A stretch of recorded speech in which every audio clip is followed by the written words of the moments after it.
Hello everyone, welcome to Slipjoint Sawyer. Today we're going to be taking a look at another knife from RoseCraft Blades, and this is one from their traditional line of knives. You can see it comes their standard sort of beige coloured box, RoseCraft Blades logo on the front here with the interlocking R and C. We make knives for people who love knives. On the front then, the small side, we have their website, of course, rosecraftblades.com. That again is repeated on the back side as well. On the bottom of the box then as well, we have the RoseCraft logo again. We make knives for people who love knives. And we're looking at RCT, so RoseCraft Traditional 003, and that is the Appalachian jack. And of course, the country of origin is China. And on this side as well, the same thing, the barcode RCT003 Appalachian jack. Comes in their standard style, sort of drawer style box. Really do love these. They're nice and sort of dense cardboard, so it keeps the knife protected on its way to you. Knife also comes wrapped in this sort of tissue paper, as it is a D2 steel to stop any sort of corrosion, any sort of dirt getting on the blade. And as well as that, it's held safely within this sort of foam cutout, and it's nice and deep compared to the side of the walls. So once this is closed with the tissue paper on there, there is no way that knife's coming out of that groove. It's secure all the way to you and comes to you in exactly the condition which you'd expect a new knife to come to you, which is perfect. Let's put that to one side and take a look at the knife. So here it is, what we're looking at today. This is the Appalachian jack. So it's one of the first ones they came out with, RoseCraft Blades. It is nearly about a year old now. It took a while to get over to the UK, but they're finally dropped on Heine Haynes. We can see we've got a close length of, including the little pry bar at the end, 1, 2, 3, 4, 4.5. If you don't want to count that pry bar for just the actual jackknife, we have 1, 2, 3, 4.25. We're looking at polished micarta scales, and that black, absolutely beautifully done. You can really see the different layers and textures there where it's been contoured all round. We have the stainless steel RoseCraft Blades sort of bud on there. We also have nickel silver pins holding this together, and a stainless steel lined bolster. The fit and finish on this then is absolutely perfect. The only sort of transition change you can feel is going from the smooth micarta over the stainless steel shield and then into the stainless steel bolster. But of course you can feel that line because you can see how sunk down that is. Build quality then, absolutely phenomenal from RoseCraft Blades. They do a fantastic job with their knives. You can see there is no gapping at all on the back springs all the way round. Absolutely perfect, really tight done. The bolsters then, we can see they are, looks like they're integral with the liners. I'm pretty sure that's the case. Can't see any sort of line separating them, but in that case it is stainless steel liners all the way down. And then on the base we do have that little pry bar. Now this is a traditional pattern based on a knife that Andy remembers or picked from the history, which was like a jackknife with a little pry bar on the end. I forget the actual sort of knife, what it's called, so apologies for that.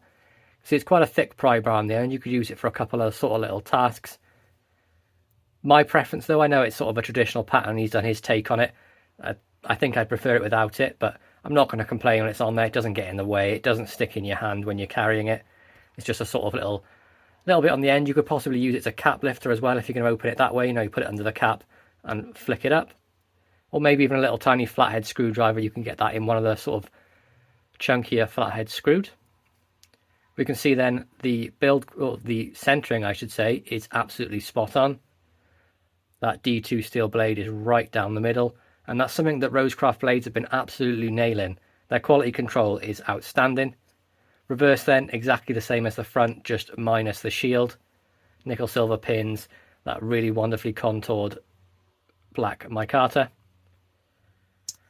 Will say off the bat, this blade is over the UK law limit. It's got an over 3-inch cutting edge, and the whole blade length is a bit over that as well, is it? No. So the cutting edge, excuse me, is 1 to 2.75, but the whole blade length is 3.25.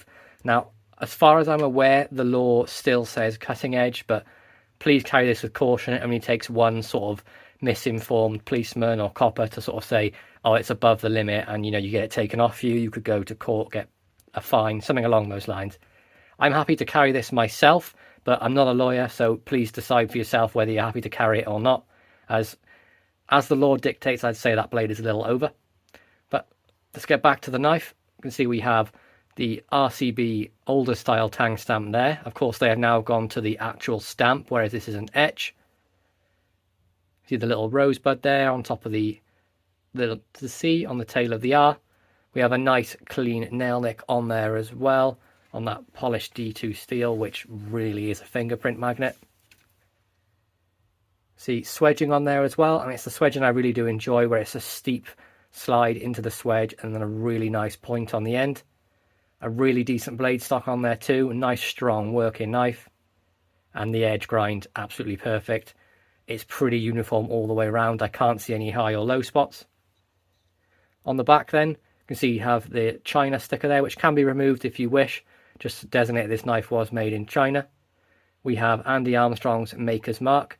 The steel designation, which is D2 steel, and RCT003, of course, as the model number. And pretty much the same on this side, just minus the nail nick and that really wonderful edge that they've done so well. And these knives, I tell you what, come screaming sharp out of the box, like crazy sharp. Walk and talk then, exceptional, really vocal, nice strong pull, is definitely about a 7. Really affirmative lock up into the half stop on the open and on the close. I mean, just listen to this. It's definitely what you want. It is a big knife, I will say, in the open position. Got, including that sort of pry bar at the end, we're looking at a full open length of 1, 2, 3, 4, 5, 6, 7, 7¾ inches. Nice sizable handle. You can definitely carry and manipulate this blade with work gloves on as well, without gloves. Just a really well done design from them. Definitely going to be going into my sort of carry selection of knives I'm going to use. Definitely going to be a work knife for me as well, because I know this thing can take it. Yeah, definitely about a 7 pull on this one. Really enjoyable. Real nice audio on the walk and talk. No blade wrap, of course, because they have the stop pins inside all their knives. You can see up here, and that rests perfectly in the sharpening choil. Just stops the blade impacting the spine on the back. So there we go, guys. That's my review of the RoseCraft Blades RCT003, and that is the Appalachian Jack. Please be sure to like, subscribe, and ring that bell for notifications, and I'll catch you in the next one. Peace out.